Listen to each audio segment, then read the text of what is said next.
Bem-vindos de volta.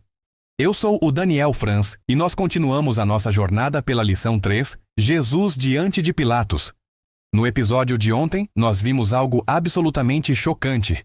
Os líderes religiosos que condenaram Jesus se recusaram a entrar no tribunal romano por medo de contaminação cerimonial. Eles queriam estar puros para celebrar a Páscoa, enquanto tramavam a morte do próprio Cordeiro Pascal.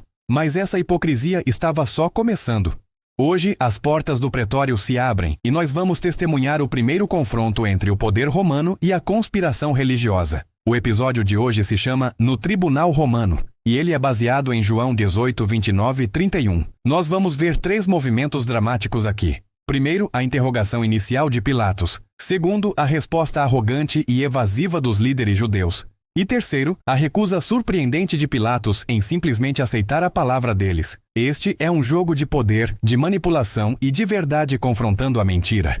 E no centro de tudo isso está Jesus, em silêncio digno. Fique comigo até o final, porque o que aconteceu naquele tribunal tem lições poderosas para nossa vida hoje. Quando Jesus foi trazido ao pretório, algo extraordinário aconteceu. Pilatos se sentiu compelido a interrogar os líderes judeus, mas não pelos motivos que eles esperavam. A própria aparência de Cristo causou uma impressão favorável no governador romano. Imagina a cena. Pilatos está acostumado a ver criminosos, homens violentos, revolucionários raivosos, ladrões desesperados. Mas Jesus era completamente diferente. Sua aparência era calma e digna. O seu semblante não carregava as marcas de um criminoso, mas algo que Ellen White chama de a assinatura do céu. E algo mais aconteceu naquele momento. A melhor natureza de Pilatos foi despertada. Ele se lembrou de ter ouvido falar de Jesus e das suas obras. A sua própria esposa tinha lhe falado dos feitos maravilhosos realizados pelo profeta Galileu. Essas não eram histórias de um criminoso perigoso, mas de um mestre sábio e compassivo. Por causa dessas lembranças e da impressão que Cristo causou, Pilatos tomou uma decisão que pegou os líderes judeus de surpresa. Ele resolveu exigir que eles apresentassem suas acusações formais contra o prisioneiro. A pergunta de Pilatos foi direta e embaraçosa. Quem é este homem e por que o trouxestes? Que acusação trazeis contra ele? Essa pergunta mudou tudo. Os judeus ficaram completamente desconcertados com essa demanda. Por quê? Porque eles sabiam que não podiam provar suas acusações contra Cristo. Eles não desejavam um exame público do caso. Todo o plano deles dependia de Pilatos simplesmente aceitar a palavra deles e executar a sentença. Então, os membros do Sinédrio tentaram algo audacioso. Eles tentaram forçar Pilatos a aceitar a culpa de Jesus com base unicamente na autoridade deles, sem passar por um julgamento adequado. Eles esperavam impressionar Pilatos com sua importância religiosa e política. Queriam que ele atendesse ao seu pedido sem passar por muitas preliminares. Em outras palavras, nós já julgamos, você apenas executa. E a resposta deles à pergunta de Pilatos foi uma obra-prima de arrogância e evasão. Escuta só isso. Se este não fosse malfeitor, não te entregaríamos. Presta atenção no que eles não fizeram.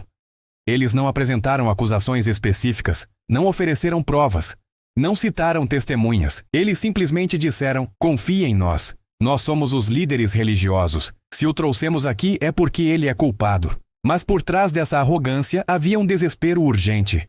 As fontes nos dizem que os líderes estavam ávidos para ter sua sentença ratificada. Por quê? Porque eles sabiam que as pessoas que tinham testemunhado as obras maravilhosas de Cristo poderiam contar uma história muito diferente da fabricação, que eles próprios estavam recontando. O tempo estava contra eles. Quanto mais demorasse o julgamento, maior o risco de que a verdade viesse à tona. Mas aqui acontece algo que ninguém esperava. Pilatos, embora não fosse um juiz justo ou particularmente consciente, se recusou a simplesmente agir como um executor da sentença judaica. Os sacerdotes pediram a Pilatos que aceitasse a palavra deles sobre a culpa de Cristo, aplicasse a sentença deles e assumisse a responsabilidade pelo resultado. Era um pedido conveniente. Você faz o trabalho sujo, nós ficamos com as mãos limpas. Mas Pilatos disse não. Apesar de ser fraco em poder moral, e nós vamos ver essa fraqueza mais tarde na história, neste momento específico, Pilatos tomou uma posição. Ele não condenaria Jesus até que uma acusação formal fosse apresentada contra ele. A declaração de Pilatos foi devastadora para os planos dos sacerdotes. Ele disse, tomai-o vós e julgai-o segundo a vossa lei. Em outras palavras, se vocês têm um caso religioso contra ele, julguem-no vocês mesmos, não me usem para os seus propósitos. Essa resposta complicou completamente a situação dos sacerdotes. Por quê?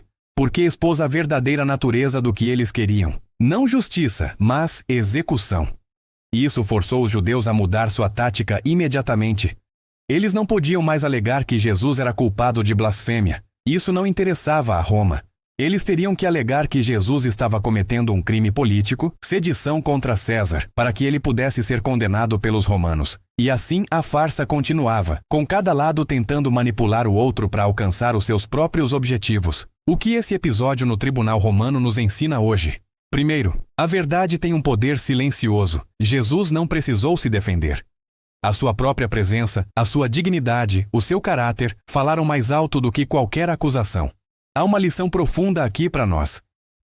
Quando somos falsamente acusados, às vezes o nosso maior testemunho é simplesmente viver com integridade. Segundo, a manipulação religiosa é real e perigosa. Os líderes judeus usaram sua autoridade espiritual para pressionar por um resultado político. Eles vestiram suas ambições pessoais com roupas de zelo religioso. Isso ainda acontece hoje. Nós precisamos ter discernimento para reconhecer quando a fé está sendo instrumentalizada para objetivos egoístas. Terceiro, até pessoas imperfeitas podem reconhecer a inocência. Pilatos não era um homem particularmente virtuoso, mas algo nele reconheceu que Jesus era diferente. A luz de Cristo penetra até nos corações mais endurecidos. Isso deveria nos dar esperança quando testemunhamos para pessoas que parecem distantes de Deus. E quarto, a verdade sempre força decisões. Pilatos tentou devolver Jesus aos judeus, mas essa evasão não funcionou. A presença de Cristo nos obriga a tomar uma posição. Não há neutralidade possível diante dele. A grande pergunta que este episódio nos deixa é: o que nós fazemos quando a verdade nos confronta? Tentamos evadi-la como Pilatos? Manipulá-la como os sacerdotes? Ou a abraçamos, custe o que custar? Se esta reflexão tocou o seu coração, eu preciso do seu apoio para continuar levando este conteúdo a mais pessoas. Primeiro, deixe o seu like neste vídeo. Cada like ajuda o algoritmo a mostrar este conteúdo para quem precisa. Segundo, comente aqui embaixo: que área da minha vida precisa da dignidade silenciosa de Cristo em vez de defesas desesperadas? Ou compartilhe como este estudo tem impactado você. Eu leio todos os comentários. Terceiro, compartilhe com alguém que está passando por injustiças ou falsas acusações. Esta mensagem pode ser exatamente o que essa pessoa precisa ouvir hoje. E não esqueça de ativar as notificações, porque amanhã a história fica ainda mais intensa. No próximo episódio, nós vamos ver os líderes judeus mudando completamente suas acusações, de blasfêmia para traição política, de crime religioso para ameaça a César. A farsa vai se aprofundar, mas a dignidade de Cristo permanecerá inabalável. Você não pode perder. Que o Senhor nos dê a coragem de viver com a dignidade de Cristo, mesmo quando somos falsamente acusados. Nos vemos amanhã, no mesmo horário. Fiquem com Deus.